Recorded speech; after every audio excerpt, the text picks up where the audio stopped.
कथा, इसे पढ़ने से मिलती है पापों से मुक्ति। कामदा एकादशी व्रत कथा कहानी। ऋषि ने कामदा एकादशी का व्रत का प्रताप बताया और ललिता से इस व्रत को करने को कहा। ललिता ने ऋषि के बताए अनुसार शुक्ल पक्ष की इस साल कामदा एकादशी 19 अप्रैल को है। चैत्र शुक्ल की एकादशी व्रत भगवान विष्णु को समर्पित है। इस दिन पूजा करने से भगवान विष्णु का विशेष आशीर्वाद प्राप्त होता है।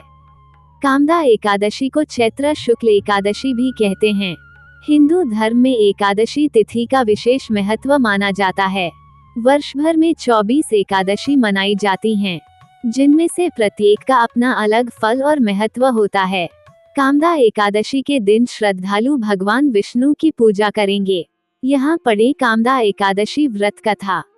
कामदा एकादशी की व्रत कथा पौराणिक कथा के अनुसार भगवान श्री कृष्ण ने धर्मराज युधिष्ठिर को कामदा एकादशी की व्रत की कथा सुनाई थी। इनके अलावा भगवान राम के पूर्वज राजा दिलीप ने भी कामदा एकादशी का महत्व और कथा गुरु वशिष्ठ से सुनी था। कथा के अनुसार प्राचीन काल में पुंडरीक नाम का एक राजा राज्य करता था।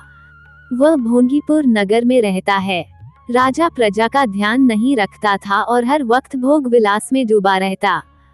उसके ही राज्य में एक पति पत्नी रहते थे जिनका नाम ललित और ललिता था। दोनों आपस में सच्चा प्यार करते थे। ललित राजा के यहाँ संगीत सुनाता था। एक दिन राजा की सभा में ललित संगीत सुना रहा था कि तभी उसका ध्यान अपनी पत्नी की ओर चला गया और उसका स्वर बिगड़ गया।